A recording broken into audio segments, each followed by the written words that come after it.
we measure our success on the impact that we have in the world and not on our profits. So we don't just look at that profit margin. Like you actually asked me earlier, what's the profit? I was like, oh, I don't actually know. Okay. But I can tell you how much impact we've had, and that's when I gave you the number. That's better. We've given over $3 million to local tuk-tuk drivers who are some of the poorest paid people in this country. You guys have seen what it's like driving tuk-tuks. Like if you can do that 12 hours a day to earn minimal income in Kandy, in Colombo, you know, it's not actually a very great job to have. It's very manual, it's very hard on your body, and so they're not very well paid. And so by opening this business, it was actually a way to help lift them up and give them more income than they would otherwise have access to. Welcome to a new episode of the Crazy Maya podcast, the podcast that goes all around the world. Today we're in Sri Lanka, in Kandy, with Vitze and Tom, founders of the TukTukRental.com and the TukTuk Tournament, an awesome enterprise that creates lots of impact, even though some people don't understand it, but it creates huge impact in the country, and we're going to talk about it. Thank you for being with us. Thank you. Thanks so much for having us. First of all, as a very good story, all of this crazy idea starts with a journey, you know, with a trip. Can you tell us a little bit more about that, Tom? Yeah, definitely. So it kind of happened by accident, you know. I basically went to India on a trip to try and uncover what it was to be a more sustainable tourist. I did that with a high school friend. This is like 15 years ago now. We went to India, and our goal was to travel from the north of India to the south of India, about 3,000 kilometers on bicycles, sustainably.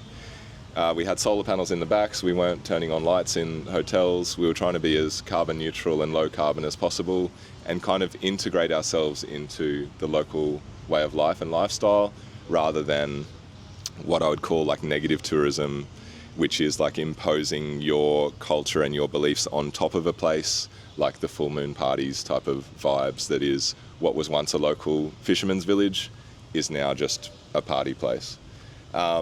So with that in mind, we set about our trip. It was supposed to be a 6-week trip. It ended up being 6 months. And we had a few obstacles on the way, but the first obstacle that we had along the way was my friend actually fell off his bicycle on the highway, had an accident, and we were basically told, you can't ride bicycles anymore. So we were stuck with this dilemma. What do we do? We thought about, you know, riding animals. We thought about hitchhiking. We thought about public transport. We thought about walking. But we actually ended up settling on something that wasn't quite, you know, sustainable for carbon emissions, but was really culturally integrative. And we ended up finding a guy who had a 16-year-old tuk-tuk, was about to enter retirement. We traded him 2 bicycles for his tuk-tuk, and we took the tuk-tuk the rest of the way through the trip. And basically that really changed the way that I travel and the way that I see the world, in the interactions that we had with the local people. You being a foreigner, you being considered quite wealthy, coming to that country, but driving the poor man's vehicle, like, you know, the average low-income earner's vehicle. Like, barriers are just kind of instantly broken when you do that. Whereas if you're traveling in a bus or a private taxi or, you know, however else, you've got more barriers between you and the real world. In a tuk-tuk, as you guys have seen, you can't escape the noises, you can't escape the smells, you can't escape the people, you can't escape the animals. You are traveling at street level. And so that experience, I just had in the back of my mind from that experience, like, I need to share this experience with other people. And yeah, one thing led to the other. I don't know if I want to go, if I should keep going, but one thing led to the other, and eventually in 2016, TukTuk Rental was launched. That's awesome. One thing that I would love to talk about before talking about the experience, because the TukTuk Tournament is crazy. We're living such a great experience. But I want to talk about the impact thing, right?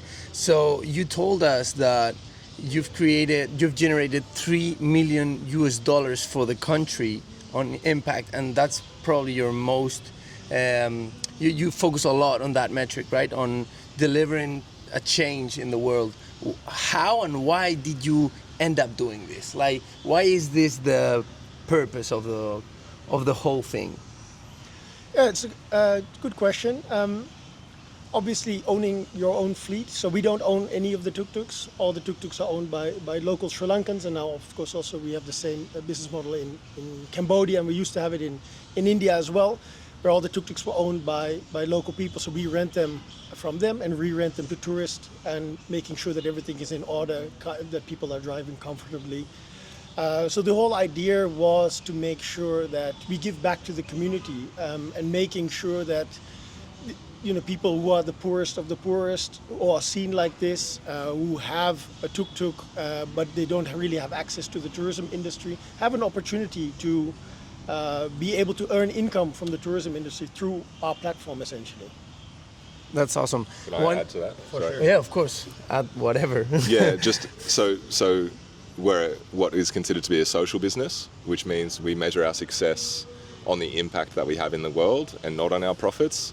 So we don't just look at that profit margin. Like you actually asked me earlier, what's the profit? I was like, I don't actually know. Okay. But I can tell you how much impact we've had, and that's when I gave you the number. That's better. We've given over $3 million to local tuk-tuk drivers who are some of the poorest paid people in this country. You guys have seen what it's like driving tuk-tuks. Like if you can do that 12 hours a day to earn minimal income in Kandy, in Colombo, it's not actually a very great job to have. It's very manual, it's very hard on your body, and so they're not very well paid.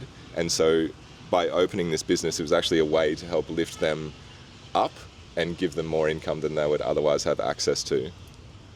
That's what I want to say. That's great, man. So let's go back to the question that we didn't respond before we were talking. We want to encourage people to do things, to do crazy things, to chase something crazy that takes them to their next level, to their potential, right? And I think since the story you told about the bike and riding through India, you told us like 4 years came by till you started this. So what happened in those 4 years, the obsession that you had like these dreams about, I have to share this with the world, and why? I think that's really important. I think that's a question that's very difficult to answer, but I'm glad you asked it.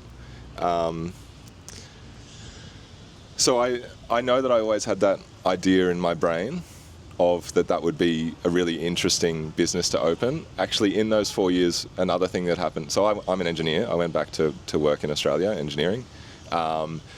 But I was always focused on the sustainability side. So we have an organisation in Australia called Engineers Without Borders, so similar to Doctors Without Borders. And so I was volunteering for them in the Sydney chapter. They had a contact with a company called Pollinate Energy, and then there was this opportunity for me to go over to India, unpaid, and work there. And so this really opened my eyes up. I basically started working for another social business in India, and I kind of saw that you could actually do that. Like, I didn't realize you could go to another country and like start helping people, and like, the way to do that. So I think I was quite privileged in that if anything went to shit, I would be able to go back to my parents and say, hey guys, I'm really sorry, but like, yeah, I know you told me not to do all that crazy stuff. I did it anyway, and I don't have any money. Like, can I sleep here now? And I'll go back to like normal work, right? And I don't think everybody has that opportunity. You might need to make income for your family. You might need to do other things. And so I feel blessed by the fact that I came from what I consider a privileged position to be able to take a risk, to take a chance. And so anyway, I was working in the slums of India actually, selling solar lights to those people living in the urban slums.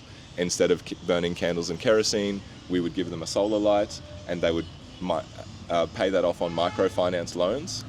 So I was in the slums every night for like 18 months with local Indians going out training. And yeah, as you were saying earlier, Rich, a friend of mine from Australia, another engineer, he got a job opportunity in Colombo, Sri Lanka, and I actually came to visit him because he knew about my idea of these tuk-tuks. He said, here's a great place to start. Came and visited and was like, okay, I guess, now's the time. So I ended up being between jobs and just flew over and just tried. I guess I thought at the time, look, I may not succeed, but I'm going to give it a go. And I also thought I might get 20 vehicles, you know, and then I'll be like, oh, cool, I did this cool thing in Sri Lanka, got this TukTuk rental business, you know, I'm sharing those experiences that I used to have with other people, and it's a social business helping locals, and then I'm back to engineering. But one thing led to another, you know, Vitze joined, the sales started increasing, and then all of a sudden, a very large portion is because of Vitze. I wanted to ask you that because you got the purpose, you got the fire inside, but one of the things that people are more afraid of is who I am doing this with, or what is the first step that I am doing. How you met each other, and what was the first decision that you had to do? So I've been living in Sri Lanka for 20 years now. My parents came here doing community development. I have other family members here. They ran NGOs. So I've been very much, I grew up in Sri Lanka and very much into the social side of doing business. I met Tom, I think initially it was online in a Facebook group. We met once at a hostel in Mount Lavinia.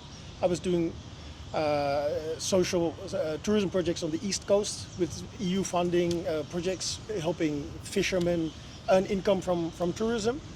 And when I met Tom, we always started sharing ideas. At the time I was promoting Sri Lanka a lot to Dutch travelers coming here. I'm Dutch. And a lot of the customers Tom and Rich were having at the time were Dutch because of this promotion I was doing, because I thought it was a cool business idea. And they always said, hey, why don't you join in? And when the project on the East Coast ended, and the tournament was in the beginning steps, I said, well, this is a great time to join.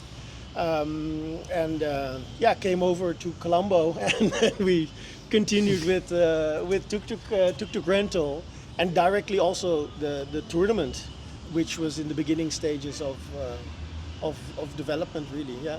Un momento. Antes de seguir con el podcast, queríamos contarte que esta vuelta al mundo es posible gracias a que tenemos de nuestro lado HOLAFY, que es la solución definitiva para tener datos ilimitados allá donde viajes. La gente lo que más valora es la tranquilidad, y en el tema de internet, eso es HOLAFY, tranquilidad pura. Porque pisas un aeropuerto y ya tienes conexión. Puedes escribir a tus familiares, puedes pasar las aduanas descargándote el PDF que te piden en la frontera, sin ningún problema. Además, si trabajas mientras viajas, puedes compartir datos con tu ordenador. Y lo mejor es que no te tienes que preocupar de cuánto estás gastando, ya quieras ver una peli o quieras tener una videollamada con tu familia o con tu jefe. Si en tu próximo viaje quieres tener la tranquilidad con la que nosotros viajamos, usa el código CRAZY y tendrás un 5% de descuento en tu próxima eSIM de HOLAFY. Y un 10% de descuento en la suscripción de HOLAFY, que son planes mensuales por si quieres viajar y hacer aventuras estilo nómada digital, estudiante de Erasmus, your choice. Seguimos con el podcast. What a hell of a ride. Before talking about the tournament, because I want to talk about that, I want to ask you a question. You said before that you sold your business in the Netherlands. I want to ask you about... Denmark or Netherlands. Netherlands. Yeah. I want to ask you about the differences between the business that you developed and the business you're doing right now. Like, what gives you energy levels? Like, because probably one was more profitable and was more intense, and this may be more, I don't know, meaningful, something like that. How you have both frames, so I want to know your opinion about it.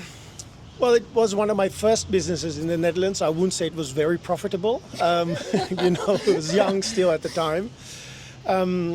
But it was an events company. I was doing various music events, which is more of a passion thing or a hobby. And I was doing international conferences for larger NGOs all over the world, so event management basically. And I had a small restaurant on the side as well.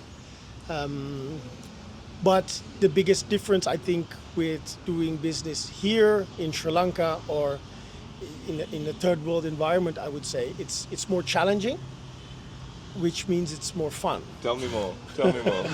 What are the differences? What are the differences between running a business back in the Netherlands versus running a business in Sri Lanka? Yeah, in the Netherlands things are a bit more.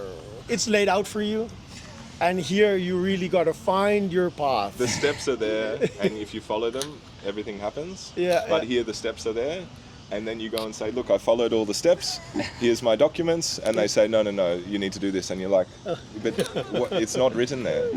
Yeah. And then The Gazette! And then you go and do it. Yeah, you guys know. Yeah. But then you go and do it, and you joke. just talk to somebody else, and they then say something different. And you're like, well, how can I ever get this right? Because you have nothing to go by. There's no instructions, and you're just always wrong. Yeah, exactly. Yeah, it's very... it's very different. But like I said, the challenging part is what makes it more fun. Because if it was all very easy, I don't think I would find it fun. And for example, in this business, you have people who might have an elephant encounter, and you get a call and you say, hey, there's an elephant that's toppled the tuk-tuk over, and you're like, okay, today's like, a new day. Here I am, ready for a new challenge. Well, we end up in the police station.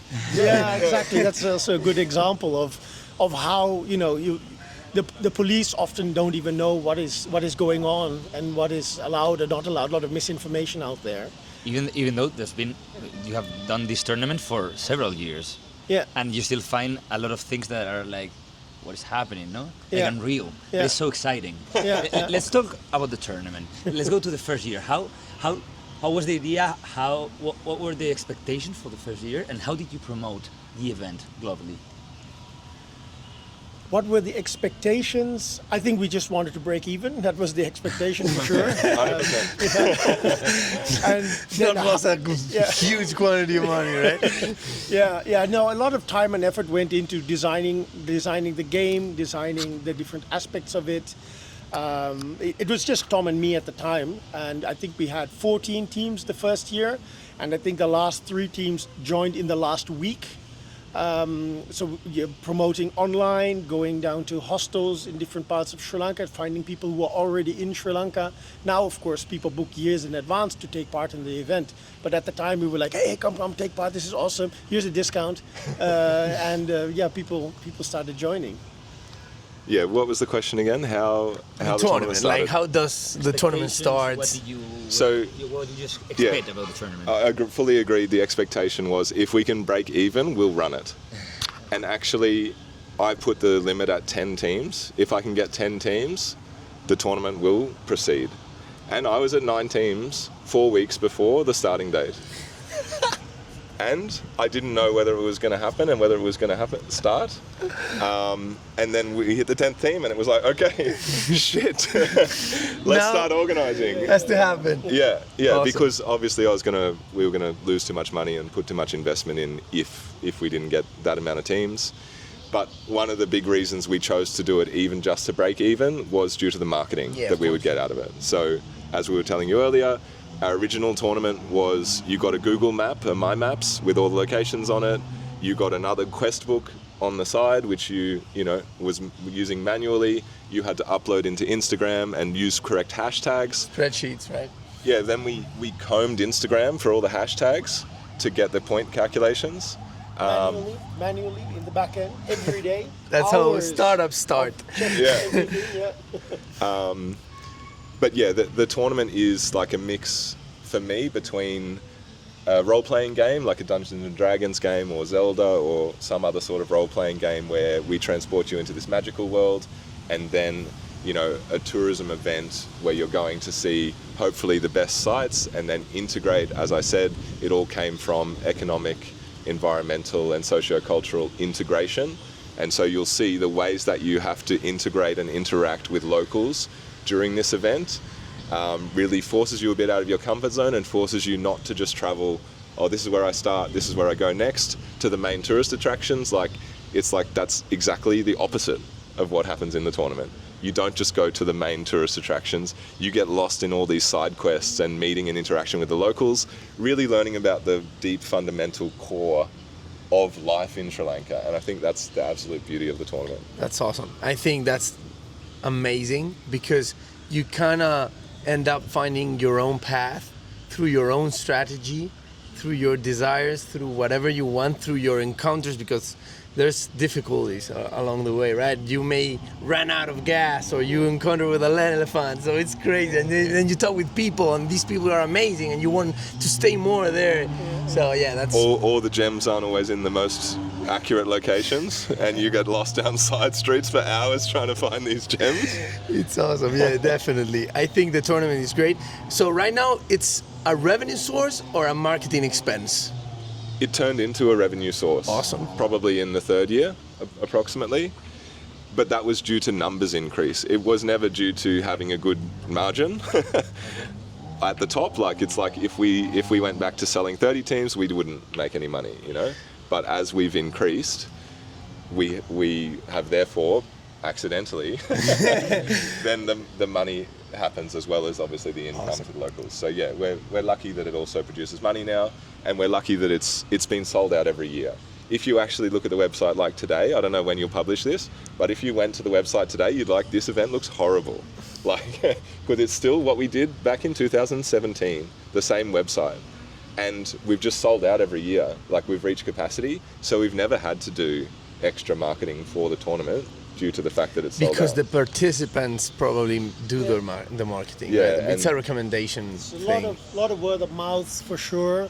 We've got teams coming back for the third year already, so it's a lot of people that just really enjoy this experience and want to have it again. They come with different people, but it's very nice to see that maybe 10-15% of participants have done it before. How much time of the year do you invest on preparing, delivering this tournament, aside from the TukTuk rental? In the first year, it's very different to what it is now. In the first year, it was like I was sleepless nights, didn't get any, you know, I was 1 or 2 hours sleep. Like, because as I said, I didn't start doing anything. It was only 4 weeks before, I think it was even 3 weeks before that it was like, okay, this is actually happening. And then I, you know, wrote all that book had to go and get printed, you know, all of that stuff happened. It, you know, it was all up in our brains and just had to dump it down and get it started. One question, brackets, like all the gems, the location gems Yeah. are crazy. Like Yeah. you did a great research. I don't know if you went to all these gems. No, this was really fun. This is Because this is Well- crazy. There's like 1,000 or something. Yeah, well, it's a mix. The funny thing is, when I met Tom, he was building a map and I was building a map. So we didn't know we were both building a map. And then we're like, hey, you know, I got this map. I'm mapping out locations of Sri Lanka, not the mainstream tourist things, but all the places I visited, you know, in 20 years' time, and I was still traveling Sri Lanka a lot. And he's like, oh, I'm building a map too with things he's found on the internet. And then we said, let's recommendations from customers, Rec- like yeah, because we have so exactly. many customers and they say, hey, this place is really cool, this place is really cool. Yeah. So we were essentially trying to increase the customer experience already by adding all these places. So if you're a regular TukTuk rental customer, we give you the map, Yeah. and all of a sudden your experience in Sri Yeah. Lanka is like so much better Yeah. than not having a map, right? So, for reference, it's an app. The regular customers also get an app now. They now get an app. Yeah, TukTuk rental app, which is also a map, but then with a lot more locations and not gamified. It's a very informative tourism kind of app. Boring. I Still don't know. great. I It's recommend great if everybody you're use a renting a TukTuk rental customer. Yeah, exactly. Because there's a chat group in there. There's a forum. You share ideas. You meet up they do meetups together in different cities. They plan surf lessons together. Wow. So it's become more of like a community app, and a formative community app about traveling in Sri Lanka, rather than what the tournament is, of course, which is a more gamified app and shows you the result of how you're experiencing the event. That's crazy. Let's talk about next steps. Like, what's your vision on this? Like, do you just want to continue? Do you have something very ambitious on your mind? Like 1,000 tournament participant? We've thought about that through 1,000 TukTuk tournament. A TukTuk tournament festival has crossed our mind. Other countries, of course, we've got the TukTuk tournament in Cambodia now, which is awesome. So we're trying to find ways of how we can interlink the two tournaments and future tournaments in other countries. Maybe other modes of transport that's also crossed our minds. The concept of the tournament is unique and can be copied into different countries or different modes of transport. And The thing what makes this special is the gamified thing of you have all the locations, you have everything at your hands to experience whatever you want. Yeah. but with lots of resources Yeah. and a platform to make it funny, Yeah. to make it, you know, something appealing and not just whatever. I'm just gonna lose myself in the country for 3 months. That's okay, but you do it with like a finish line. Yeah. So that's Yeah. cool. It makes you pressure. Yeah. So refilling your water bottles, for example, you know, not just going and buying a new plastic bottle, going picking up rubbish off the beach, you know, those are some examples of environmentally conscious ways that we get you to travel. But where does this go? You know, what's the end goal? For me, it starts really small and the end goal is small. If every single person that actually comes on this tournament changes the way that they travel and changes the way they interact with the world and thinks slightly more sustainably and slightly more locally, instead of imposing, you know, whatever you're bringing, the foreign culture, onto the local place, you start to integrate. Because we talk about biodiversity loss, but there's actually a lot of cultural loss that happens as well as the world becomes more, we say westernized a lot, as it all becomes one. And so that's really important, to preserve the cultures of different places. So like your children, my children, when they come and travel, they get to experience those different views and those different mindsets and those different ways of life that people all across the world have been, you know, operating like for a long time. And we don't want to completely squash that out. In terms of the tournament growth itself, we actually hit a cap. So our 100 limit is actually due to hotels in Sri Lanka. So we can't fit any more people, and it means we have to go to more expensive hotels, unfortunately, as well, because if you go to a less good hotel and you bring 200 people at once, they're not really ready for you. Even if they did technically have enough rooms, like not all the rooms are always busy and full, and so you're finding the ants, you're finding the cockroaches, you're finding the mold, you're finding the stains on the bed sheets, and it's like an absolute nightmare to try and... We've experienced this over the years. We can give you a ton of examples of how we ended up here where we are now, in all the different kind of hotel categories we've gone through. Bed bugs, you know, you name it, everything. Like not even mosquito nets, so you get bitten by mosquitoes at night. And so that's the hard cap is imposed by the hotels right now to still facilitate our experience, but we have considered doing 2 tiers, for example, so that's one way to grow the numbers. And I mean, like I've always envisioned since the first one, we've always talking about, you know, can we make this a Burning Man style of event? It's once a year, it's 2 weeks, people come, they bring, you know, whatever it is from their own culture, their own environment into the TukTuk Tournament, and create that festival-like atmosphere. So we have this flock of birds that's been coming a few years. They skipped this year, but they're coming from Canada, and they're all different birds in their tuk-tuks, and they're, you know, going around. So it could keep growing, and obviously the festival style is one way where we wouldn't need a hotel, but we'd have to swap to tents. Yeah, it's up in the air, but fundamentally, if the impact that we have is only in changing the way that people travel to be more sustainable and be more thoughtful and thinking about what they're doing, and, you know, actually getting an experience with the locals rather than A to B to C of the, you know, tourist attractions, that's enough. If we've done that, we've done enough. We're gonna finish with 2 last questions, and today I'm gonna innovate a little bit. We wanna get it more funny part. I want to know the craziest story that you have driving a tuk-tuk in Sri Lanka. Is that Pakistan? Oh, comes that's up straight Pakistan, away. yeah. We drove tuk-tuks through Pakistan, but the question is Sri Lanka. No, or driving a tuk-tuk. I think Pakistan's good. Pakistan is good. Yeah, we did an exploration mission in Pakistan where we drove tuk-tuks from Lahore to Skardu. You did it together. Yeah, together, and Ivan from the tournament, and Raveen, and Angus, maybe you've met him, he's taken part already 3 times in the Sri Lankan tournament. We did an exploration mission to see if we could do a similar kind of experience in Pakistan. And just that experience was mind-blowing. The facilities are almost non-existent. The more north you go, the less tuk-tuks there are, the less vehicles there are, the less villages there are. The less fuel stations there are. Fuel stations there are. The less restaurants there are. The small problems then are already pretty big in those kind of environments. So I think that was the craziest tuk-tuk trip we've done. Tell me about the bomb blast, mate. Oh my goodness. So on day one of the tuk-tuks already failed, something broke. We stopped the tuk-tuk at a little village, and then a guy popped up out of nowhere. He says, there's a mechanic over there. Cool, we pushed the tuk-tuk to that place. Mechanic said, okay, I can have a look at it. I'm not a tuk mechanic, I'm a bike mechanic, but whatever. It's a young guy, probably 16 or 17 years old. He was the mechanic, started working on it. Took the whole day. He didn't know what he was doing. At one point he's gone for 2 hours. Came back, he said, yeah, I was having lunch and had a nap.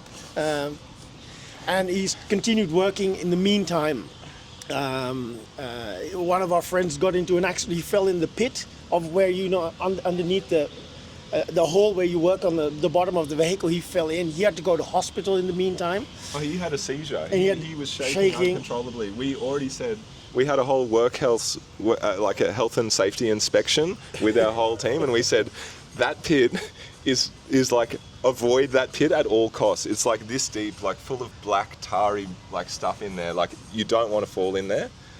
And then he goes and he fell in there. Yeah.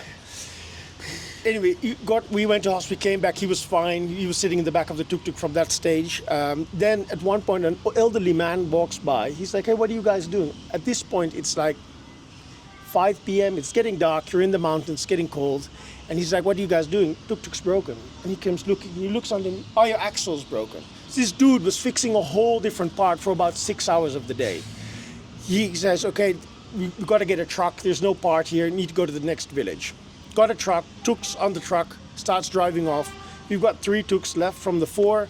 And then our guide, he says, oh yeah, the Chinese, they're building the Karakoram highway here. There's a lot of bomb blasts happening to expand the road. We need to be there before 10. We got to drive right now. So we were racing on these half-broken roads, trying to reach this point where the